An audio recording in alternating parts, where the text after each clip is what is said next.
Okay guys, सो अभी GST का practical exercise हम लोग चालू कर रहे हैं। सो टैली में आते हैं, यहाँ पे टैली में कंटिन्यू इन एजुकेशनल मोड में जाते हैं।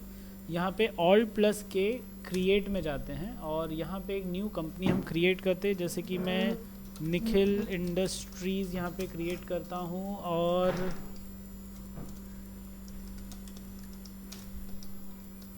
मीरा रोड वेस्ट यहाँ पे महाराष्ट्र इंडिया, पिन कोड यहाँ पे डाल दिया, फ़ोन नंबर,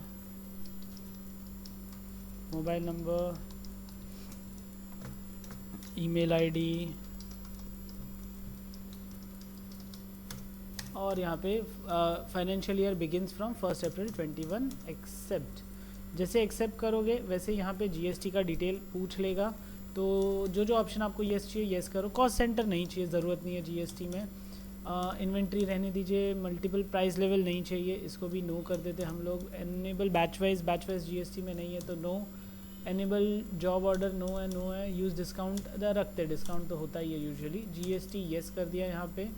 महाराष्ट्र स्टेट है, रेगुलर है कि कॉम्पोजिशन मतलब 3 महीने में जो एक बार पैसा भरता है और उसको इनपुट टैक्स क्रेडिट नहीं मिलता है वो कॉम्पोजिशन, बाकी रेगुलर वाला। अदर टेरिटरी है, नहीं है। कब से? 1 अप्रैल यहाँ से। ओके, जीएसटी नंबर मैंने यहाँ पे दिया हुआ है 2727 AAA 3 4 5 1 2 3 4 5 1Z1 एंटर। मंथली है, क्वार्टरली? मंथली है। Set alter GST rate details तो येस रखने दो। अभी अननोन करके आगे बढ़ेंगे। Tax enable tax liability on advance receipt no. Enable tax liability on reverse charge yes करना है। एनेबल जीएसटी क्लासिफिकेशन हमको येस बोला है, मैं भी यहाँ पे येस करूँगा, एंटर। ई वे बिल फिलहाल चाहिए? हाँ चाहिए। ई वे बिल कॉमन है कि स्टेट के बाहर अगर सामान जा रहा है तो ई वे बिल कंपलसरी है, और विद इन अ स्टेट भी अगर कुछ किलोमीटर्स है वो क्रॉस करेगा तो उसको ई वे बिल कंपलसरी है। कर्नाटका में हर 50 किलोमीटर पे अगर सामान जाता है तो ई वे बिल कंपलसरी रखा हुआ है। महाराष्ट्र में थोड़ा कुछ अलग रूल्स है, स्टेट वाइज भी थोड़े रूल्स ई वे बिल के अलग अलग है। अगेन यहाँ पे 50,000 से ज़्यादा का सामान है तो ई वे बिल तो कंपलसरी है। फिर यहाँ पे एंटर करके एक्सेप्ट करते। टीसीएस नहीं चाहिए हमको, टीसीएस नो कर देते। और enable browse access okay, enter में पेरोल नो करेंगे, enable payroll no, enable multiple addresses no. Accept करते यहाँ पे डन। अभी हम लोग क्रिएट में जाएंगे, लेजर्स में जाएंगे। सबसे पहले मेरे पास यहाँ पे कुछ लेजर्स है जो हम बनाने वाले हैं, जैसे कि Sunil Chheda and sons under sundry creditor. तो गाइज यहाँ पे Sunil Chheda and sons enter करता हूँ। अंडर यहाँ पे आ जाएगा जैसे कि सन्ड्री क्रेडिटर है, enter. Bill bye bill yes करेंगे। एड्रेस महाराष्ट्र रहने देना है क्योंकि वहाँ पे भी महाराष्ट्र है। प्लस आपको regular GST type, regular GST number आपको यहाँ पे मिल जाएगा 27 है। अगर जीएसटी नंबर 27 के बदले कुछ और हुआ, जैसे यहाँ पे लिखा हुआ है कर्नाटका 29 है, तो आपको यहाँ पे स्टेट कर्नाटका चेंज करना पड़ेगा और यहाँ पे 29 जीएसटी नंबर लेना पड़ेगा। अब यहाँ पे ABCD 1 2 3 4 again enter. Set alter GST yes कर देते, दिखा देता हूँ। यहाँ पे रेगुलर आता है। क्या अदर टेरिटरी है अपना? नहीं है। ई कॉमर्स है? नहीं है। एक्सपोर्टर है? नहीं है। एम्बेसी, यूएन बॉडी, सीज या डिम एक्सपोर्टर है? नहीं है। जीएसटी हाँ। ट्रांसपोर्टर आप हो क्या? अपन ट्रांसपोर्टर भी नहीं है। और एक्सेप्ट करते, सिंपल। ओके नेक्स्ट, फिर यहाँ पे सीजीएसटी का लेजर हम लोग एक बना देते हैं। सीजीएसटी यहाँ पे under duties and taxes, type GST, यहाँ पे सेंट्रल टैक्स, यहाँ पे परसेंटेज नहीं दिया है, enter. Normal rounding not applicable और एक्सेप्ट। सीजीएसटी के बाद एसजीएसटी यहाँ पे मुझे आपको बताना है एक एंट्री करके, इसके लिए मैं सिर्फ एक एक ही बना रहा हूँ सारे, ताकि मैं थोड़ा जल्दी आगे बढ़ सकूँ guys.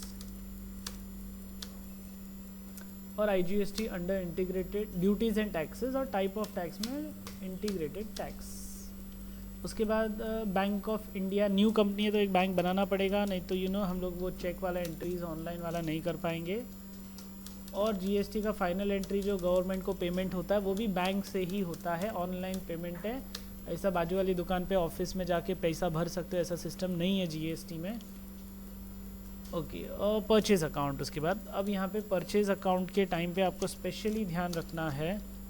Purchase account, under purchase account enter. यहाँ पे नॉट एप्लीकेबल, यहाँ पे जीएसटी एप्लीकेबल, यहाँ पे येस करेंगे। डिफाइन क्लासिफिकेशन कुछ है क्या अभी तक नहीं है, तो अनडिफाइंड एंटर। कुछ टैक्स वैक्स दिया है, कौन सा टैक्स है, तो यूजुअली परचेज टैक्स अगर 0% है तो नील रेट, परसेंट एग्जेम्प्ट वाला सामान है तो exempt, purchase interstate purchase interstate nil, import taxable import, ये सारे फिलहाल नॉट एप्लीकेबल। हम यहाँ पे कुछ नहीं डाल रहे, हम जब एंट्री करेंगे तब हम करेंगे। और ये परचेज गुड्स के ऊपर है, इसके लिए यहाँ पे गुड्स मैंने लिया हुआ है एंड एक्सेप्ट करता हूँ परचेज। अब ऐसा का ऐसा सेल्स का भी अकाउंट बनाना, तो यहाँ पे sales account, under sales account type of ledger not applicable है, एप्लीकेबल जीएसटी, यस करते एंटर एंटर करके आगे बढ़ो और गुड्स पे अगेन एक्सेप्ट करो। फिर गाइस वापस से नीचे आते, अब देखिए यहाँ पे ऑपरेटिंग बैलेंस मुझे 5 लाख रुपया रखना था जो मैंने नहीं रखा, ठीक है अभी छोड़ देते हैं। परचेज रिटर्न भी बना के रखिए, परचेज रिटर्न एक, और ट्रांसपोर्टेशन चार्जेस भी बना के रखना है। ओके सो यहाँ पे purchase return under duties and taxes, sorry purchase return under purchase account आएगा, माय मिस्टेक। एप्लीकेबल यहाँ पे yes, not applicable enter unknown, और यहाँ पे गुड्स आएगा, ध्यान रखना स्पेशली। उसके बाद ट्रांसपोर्टेशन चार्जेस, हाँ क्योंकि स्टेट के बाहर जाएगा तो अरे बाप रे, मैं तो ट्रांसपोर्टेशन की स्पेलिंग ही भूल गया, क्या था, TRANSPORA, TRANSPORATION, ट्रांसपोर्टेशन बरोबर है, नहीं अभी भी गलत है, ट्रांसपोर्ट, हाँ ठीक है, हो जाता है कभी कभी ऐसा ज़िंदगी में कि कुछ छोटी छोटी चीज़ें भूल जाते हैं हम लोग, बड़ी बड़ी चीज़ें याद रखने के चक्कर में। So it's a indirect expense because purchase पे लग रहा है, तो यू नो मैं मैन्युफैक्चरिंग में ऐड करूँगा वो एक्सपेंस, इसके लिए डायरेक्ट एक्सपेंस में रखा है। अच्छा यहाँ पे जीएसटी का क्या है, जीएसटी नॉट एप्लीकेबल लेना है, ओके तो जीएसटी नॉट एप्लीकेबल। फिर एक और आता है include in accessible value of calculation, तो वहाँ पे जीएसटी लेना है, गुड्स लेना है, बेस्ड ऑन वैल्यू लेना है, और accept, that's it with the transportation. Okay एक और मैं अकाउंट आगे एंट्री बताने वाला, चौहान एंड को इंटरस्टेट वाला है, अंडर सन्ड्री क्रेडिटर यहाँ पे आएगा, यस आएगा एंटर, और यहाँ पे स्टेट महाराष्ट्र है ना, यहाँ पे हम लोग ले लेंगे Karnataka, again enter again enter enter. Regular यहाँ पे रहेगा, जीएसटी नंबर उसका जो भी है 29ABCDE 1234 A1Z9 enter accept. Okay that's it guys. अभी यहाँ पे हम लोग स्टॉक बनाना देख लेते फटाफट। चलो एक स्टॉक एंट्री आपको मैं बता दूँ।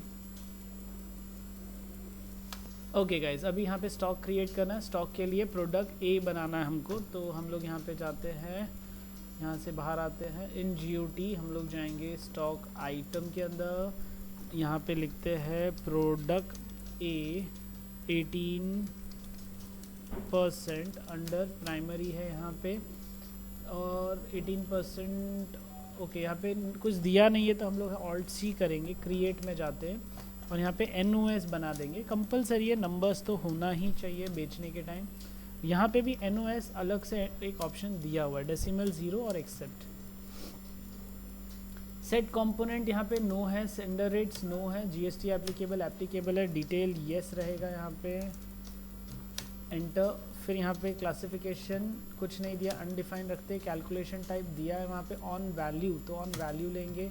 टैक्सेबल यहाँ पे रहेगा, एंटर। रेट है 18% ना, तो 18% यहाँ पे रेट डाल देते हैं। अब यहाँ पे कुछ अलग दिख रहा है सर, आपका कुछ अलग दिख रहा है, तो यहाँ पे ना Alt+W करके डिटेल ऑप्शन है, ये क्लिक करो तो ऐसा दिखेगा आप। तो यहाँ पे इसमें भी आप एंट्री कर सकते हो। फर्स्ट 7 एंटर, यहाँ पे एंटर, यहाँ पे डिस्क्रिप्शन को दिया नहीं है, एंटर। HSN कोड नहीं दिया, एंटर। नॉन GST नो रहेगा, और यहाँ पे on value enter, taxable enter, set alter GS detail yes. 18% integrated 99 state का आ गया यहाँ पे, accept accept accept accept accept accept. Quantity दिया है 700, 100 रुपीज़, 700 क्वांटिटी, रेट है 100 रुपीज़, 70,000 का टोटल। ओके अब यहाँ से मैं नीचे जाता हूँ डायरेक्टली परचेज़ की एंट्री, पहली एंट्री है फर्स्ट 7 की, तो यहाँ से बाहर आते इन GOT वाउचर में जाएंगे F9, सॉरी मैं F9 नहीं प्रेस कर सकता बिकॉज रिकॉर्डिंग पॉज हो जाता है, तो यहाँ पे F9 पे क्लिक करता हूँ परचेज़ पे, F2 करके यहाँ पे डेट डाल देता हूँ, फर्स्ट 7 एंटर, बिल नंबर उन्होंने दिया है PUR 18 PUR/18 एंटर, पार्टी का नाम यहाँ पे Sunil Chheda and sons, enter करके एक्सेप्ट यहाँ पे करते हैं, enter accept, purchase account enter. अब अच्छा यहाँ पे परचेज अकाउंट आया, यहाँ पे आ गया।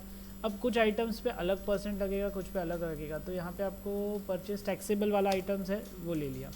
नेम ऑफ आइटम यहाँ पे प्रोडक्ट ए, तो यहाँ पे प्रोडक्ट ए 18% है, क्वांटिटी 1000, रेट है 100 रुपया, 1000 रेट है 100 रुपीज़, एंटर। अब यहाँ पे GST लगेगा ना, तो CGST का लेजर सिलेक्ट करो, ऑटोमेटिक आ जाएगा, SGST का लेजर सिलेक्ट करो, ऑटोमेटिक आ जाएगा, प्रोवाइड GST डिटेल, एंटर। अब ये ई-वे बिल कब आएगा, जब 1 लाख का सामान है ना, तो इसके लिए आ रहा है। 50,000 के अंदर होगा तो ई-वे बिल नहीं आएगा। तो अभी मैं फ़िलहाल इसको नो बोल देता हूँ, मुझे नहीं देना है, बाजू वाली दुकान का ही सामान है। नरिशन में being goods purchase on credit with additional 18% GST और accept, done with this one entry. अब यहाँ पे कुछ एंट्रीज है, ये आप लोग को करनी रहेगी, सो यू कैन ट्राई।